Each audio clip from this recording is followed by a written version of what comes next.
Mtia mwena abajiriko ngamba ABS TV kansobe buli omali bulungi nyonyo amanya pita Edi Uganda 256 the incredible the Uganda's number one most obvious yenze onako esawa zino abakituddemu buterevu nyo mumbu wonako olwaleero naye nga mugamba mutya mwena mujja tusanya omuko kyonna programu ezisokera keddala emabegaawo tetwasobodde gikola just because waliwo ebyuma bino byabazungu buli oma akimanyi okitegeera naye nga mwena kyonna gye kiri mujja tusonyiwa tubeetondedde nnyo ndoza tugenda kubanga buli kimu kati kiri finance otogera sawa zino katandikewo buterevu nnyo mu mbu esawa zino naze na lugambo yes oluli wano lukute ewaffe Uganda wetogera sawa zino kyekiriwo ngirasookera ddala tugende direct ewa Kapere omukulu ono comedian buli omu amumanyi Kapere munange wetogera sawa zino ndowooza sawa zino togerera ayambadde dakoti oba suuti agenda mu kooti ona esaawa zino Kapere ekimutwala mu kooti ki agamba nti esaawa zino abayimbi bakomediani bantu kibona abali mu entertainment industry bafunye emirimu mu Christmas season eno buli omu kati alina omulimu naye yagambye nti naye Kapere tanafuna ku simu yonna abantu bonna nga bamukuberako simu nti oba jangu waliwo wano mulimu weguti sente mmeka zogenda okufuna naye Kapere amazima gali nti bamutimbye Lwamata bamutimbye Entwetwe bamutimbye Masaka yagambye nti bonna abo abantu abamutimbye nga tebamukubiddeko yadde simu amazima gali nti agenda mu kooti kuwawa baabira ge mazima talina kyagenda kukola kintu kyonna onule kugenda mu kooti awabira abantu abo because tebamukubidde yadde masimu tebakoze yadde ki ne basazewo bakozese ebifaananyi bye okutimba mbiyagamba nti baagala mufunirako sente naddala Lwamata baagala mufunirako sente naye nga takola ki teri yamukubidde simu yonna nti oba omulimu guno guli wano weguti ye amasimu gafuna bantu kumubuuza kituufu bakutimbye eno ogenda kujja ekintu ekyo promoters banaye mweddeko nnyo ekintu ekyo kibi nnyo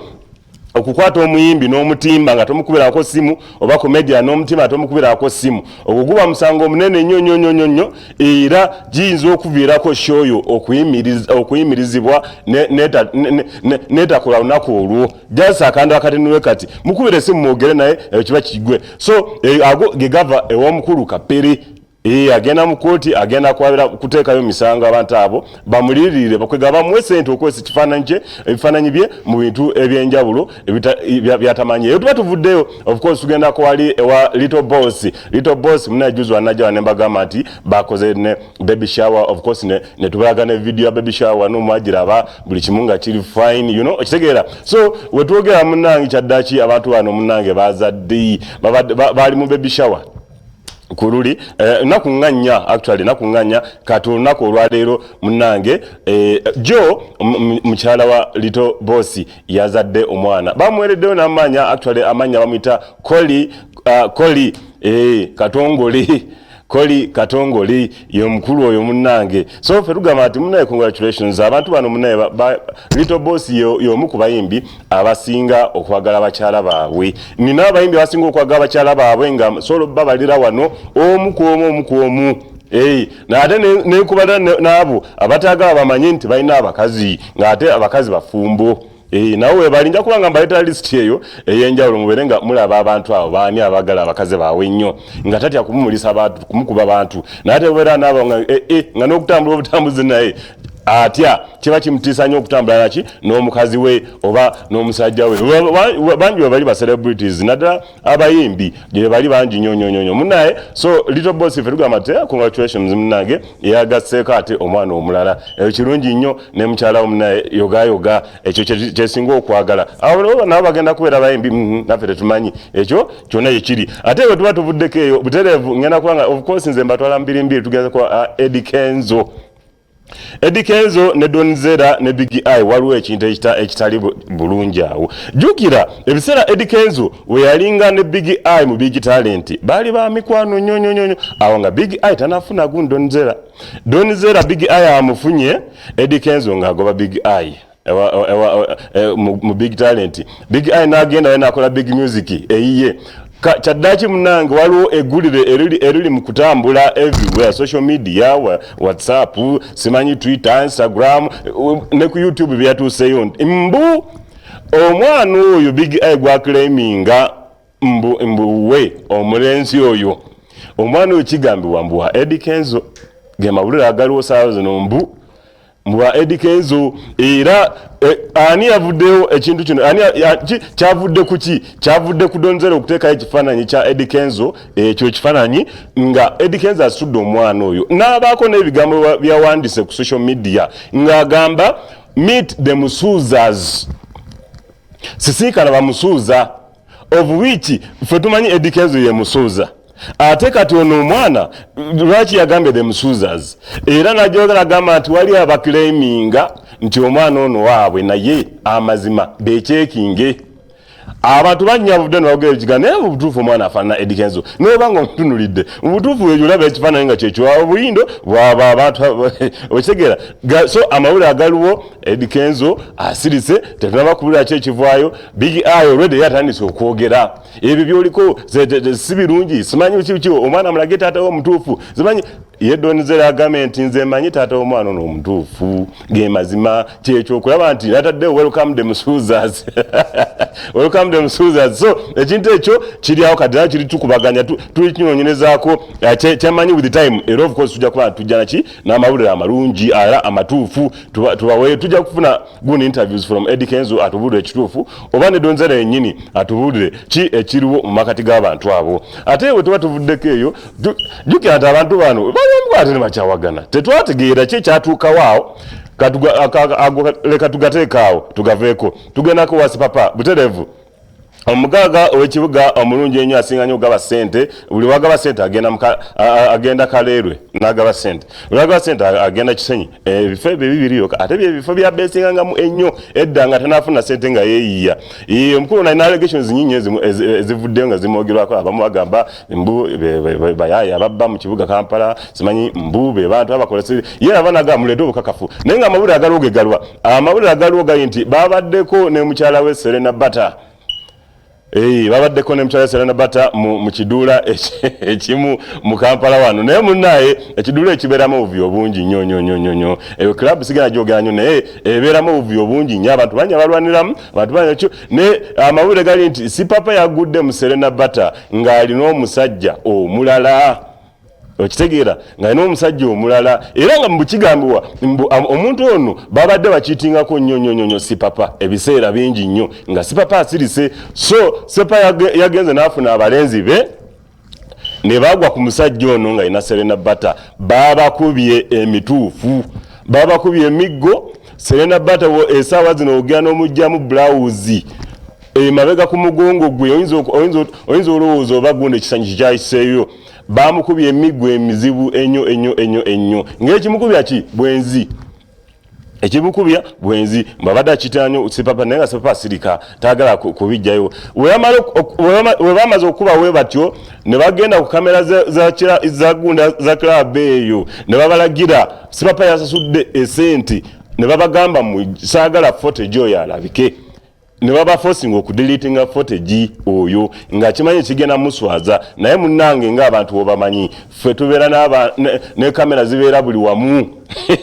zabaguddeko ne tulaba gundi eyo footage si mulungi nnyo by the way banga kumuyisa bano ku mpewo si mulungi nnyo so ate amateeka tegatuukiriza kola ki kuyisaawo footage waatyo ku gundi wano naye omukyala yakubiddwa emigo emizibu naye yagamba nti yayagala sipapaawe however much zino allegations ye tabimanyi nnyo just babyogerako bogezi of course kuba time nja kubanga awo wenkomyeko mu mbu y'olunaku olwaleero yes kuba time njukira twatandise late nnyo naye ate nga kasooke tugendeko mu bulango obutini nnyo ate tukomewo n'omulama gw'olunaku olwaleero olunaku olwaleero tulinawo omuyimbi olunaku every Friday tuba tuleeta omuyimbi wano celeb w'olunaku yes celeb every Friday tuba ne celebrity personality oyo gw'abantu gasinga okwagala ennyo either oba yakatandika okuyimba oba yayimba dda nenga mututumufu ensi emumanyi so tulina Mariam Mulinde ajja kubanga alina afe wano olunaku olwaleero kati tugendeko mu bulala kati nnyo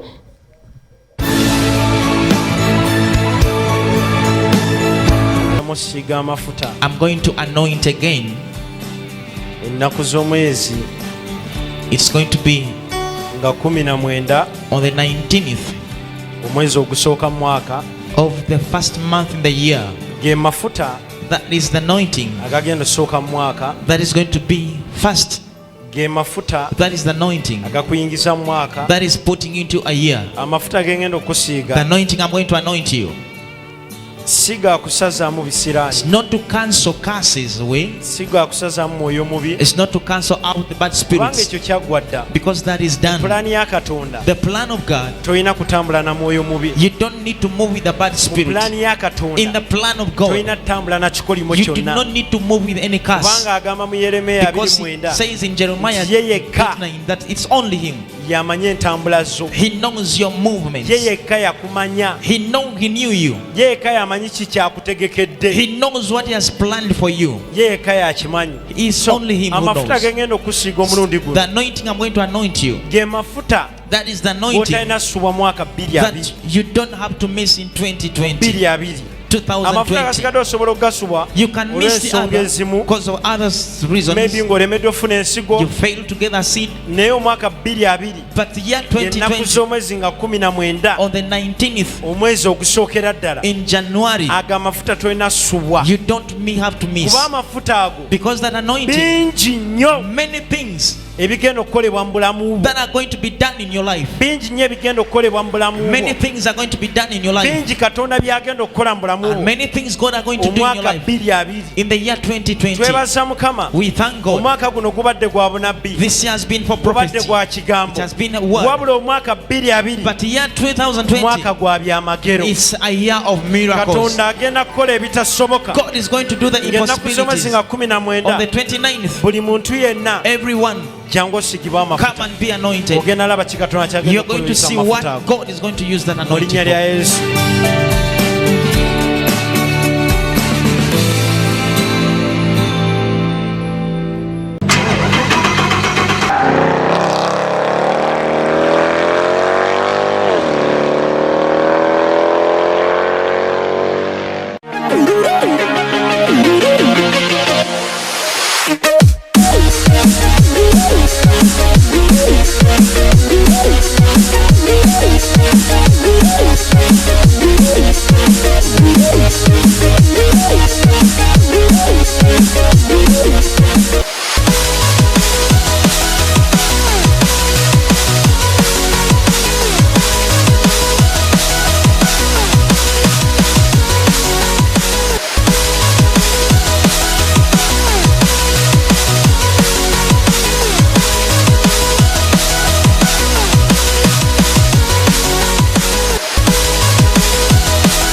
Kulaba okudda kunyumya buli lugendo lubaamu obuwonvu n'obukko ate si buli lugendo tulubaamu akaserengeto. Obulamu bwewuunyisa mu bye tukola, bye twogera, ebye tulowooza. Embeera enyigiriza okusinziira oyo gy'asula, gy'akolera ne gy'awangaalira. Soomooza mu bulamu bingi. Kubamu ziba family, abalala baana, sinakina emirimu oba oli awo n'ebyekika. Mu buli mbeera wali weebuuzizaako ki ekyakutuma? Watandika ddi? Wali ludda wa? Ye wali naani? Eyo embeera. Negataako buli lwakuna wano ku ABS TV ssaawa 4 ez'ekiro nga nkutuusaako oyo embeera gwe yatuma okukola kyatandikoze nange Princess Agatha tosubwa.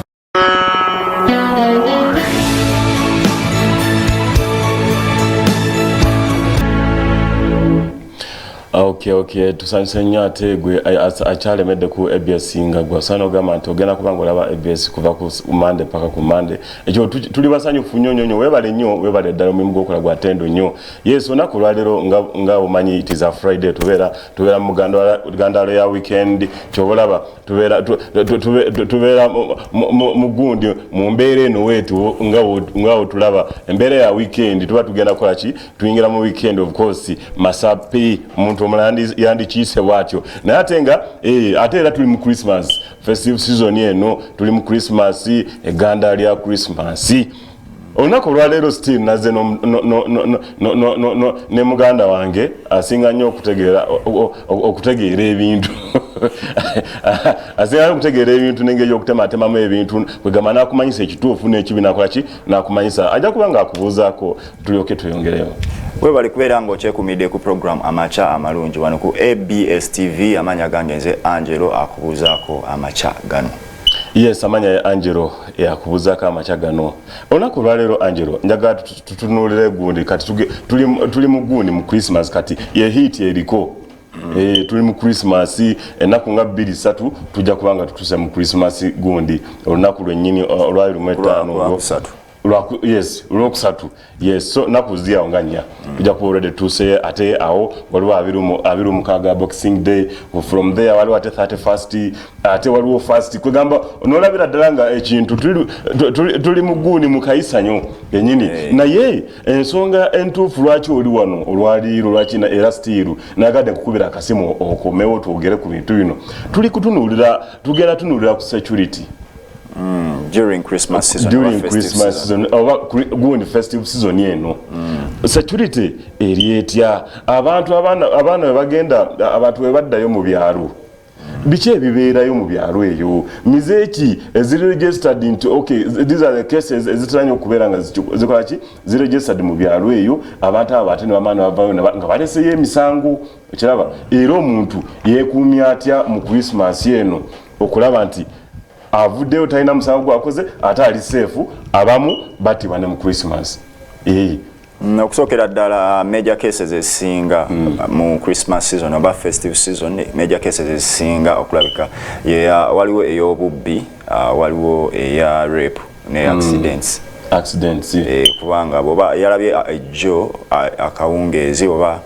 ekiro ky'olunaku olw'ejjo mu mawulire gajja kakawaddeyo kesi y'okurepinga omukyala eyo sayidi z'ebwayise so weeziri nti oli amasanyu gabeera mangi mu eno season mujja genda out munywemu then oli ne wabanga wa si boyfriend wa si mukyala si bbaawo abasinga balowooza nti no kyekiseera ekituufu okukola ki okufuna omuntu gwayagala kitegeera nga bwe mugenda out oli atandikirawo okulowooza nti ki naye Christmas yange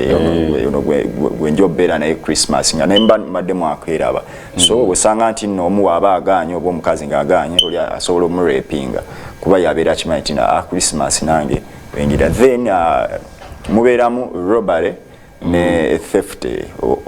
obubbi obw'okukozesa amaanyi kati bino bya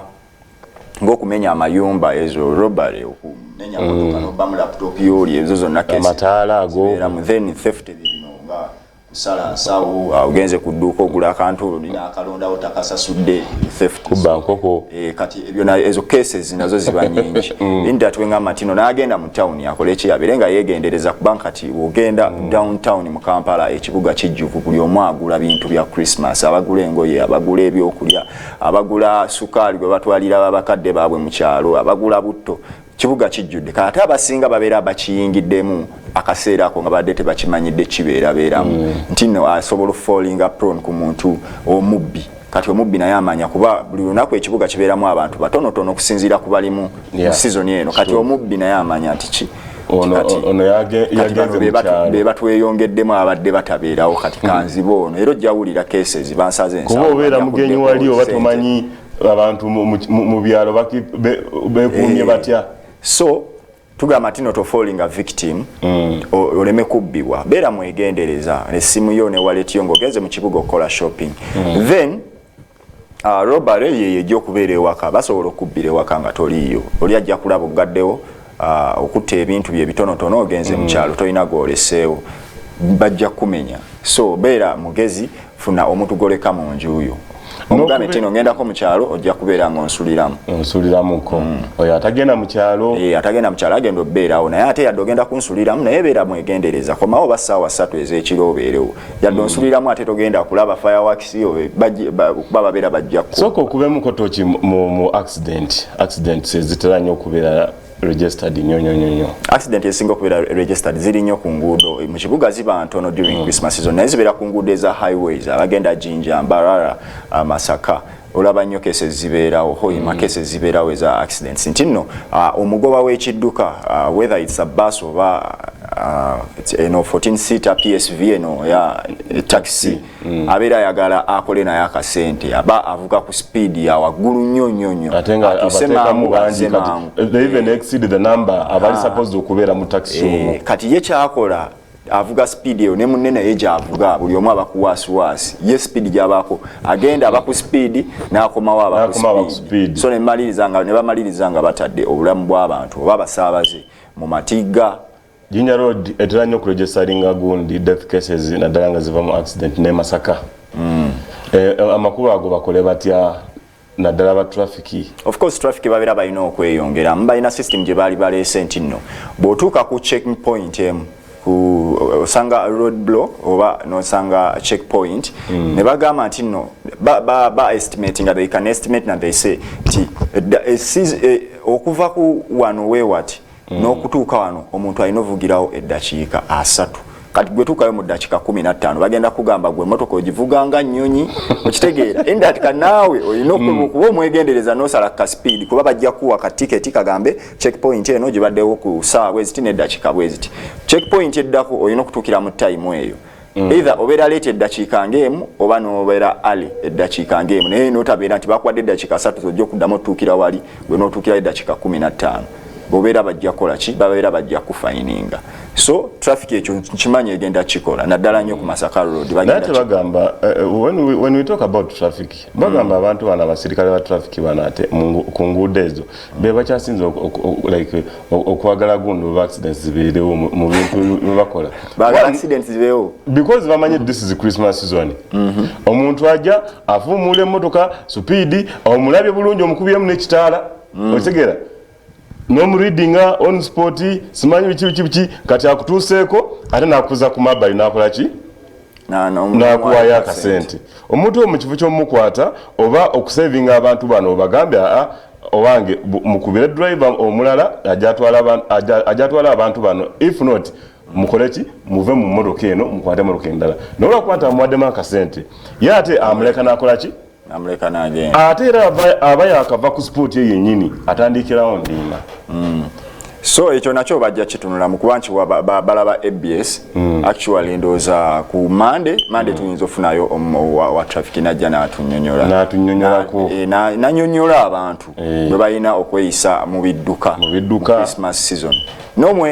omwenge nago abavuzi abamu banywamu n'abasabaze abamu banywa abasabaze abamu banywa ne batawaanya ki ne batawaanya abagoba b'ebidduka oluusi accident nebana ku musaabaze ayogera kino ayogera anyiiza driver naate kikoyo accident zibeera ku nguudo mukka n'eri mu byalo mwennyini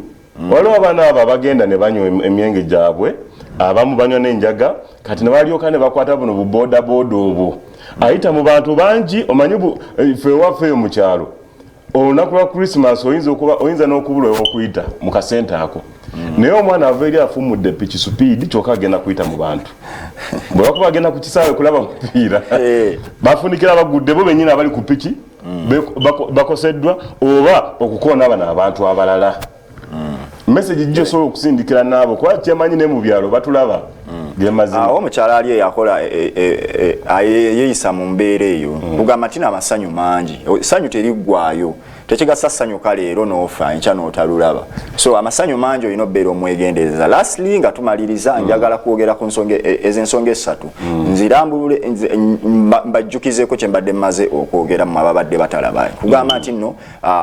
Christmas season oba festive season obubenje bubeera bungi beera mwegendereza gwavuga ekidduka naawe agenda mbere bwegendereza enkuba bwe beetonya nyingi mutambula musobola okuwummulako ne muddaki ne mudde ebbali okusinga okukaka ne muvuga mu nkuba nga temulina mataala amalungi gasobola tambula mu nkuba. Then gwagenda mu kyalo ng'ogenda kuleka nga oyina ennyumba e Kampala oba opangisa awo bawazimba ng'oddako mu kyalo funa omuntu gw'olekawo. Gwagenda shoppinga mu kibuga genda ne ssente zo oyinza n'okozesa mobile money n'obeera na simu yokka n'oteetika ssente nnyingi n'ogula ekintu oli n'omusindikira akasente instead of okola ki okutambula ne ssente nnyingi eza shopping. Then lastly abanywa omwenge munywe nga mwegendereza. Temunywa ate nti tegujja kuggwayo nti ogenda gunywa gugwe munywe nga mwegendereza. Abawala tobeera nnyo out na muntu ki na muntu mupya gw'otamanyi bajja kurepinga kesi twagirabye ejjo. So wegendereza omuntu gw'oli naye mu Christmas season eno. Oyo abadde omukulu Angelo ate nze nange era of course nga tugalawo omulamwa guno. Yes, ate kisobola bagamba nti banaye temuspending anyo kinene nnyo. Don't overspend because amazima gali nti spending ekinene jukira olunaku luli lumu enenkya oyina family ino okulya ino okunywa ate balina okubapakira kolaki mukomewo wano mu kibuga mukole. So don't overspend. Tekigasa nnyo okuspendinga nga ate wakyaliwo enaku endala. Amanya abadde atutanga Eddie 256 wano ku mulaba gonna kolwaleero wetutyo wetutambudde katusuke tuwumulamu katini then tukomewo n'omugenyi w'olunaku lwaleero simanyi oba atuuse.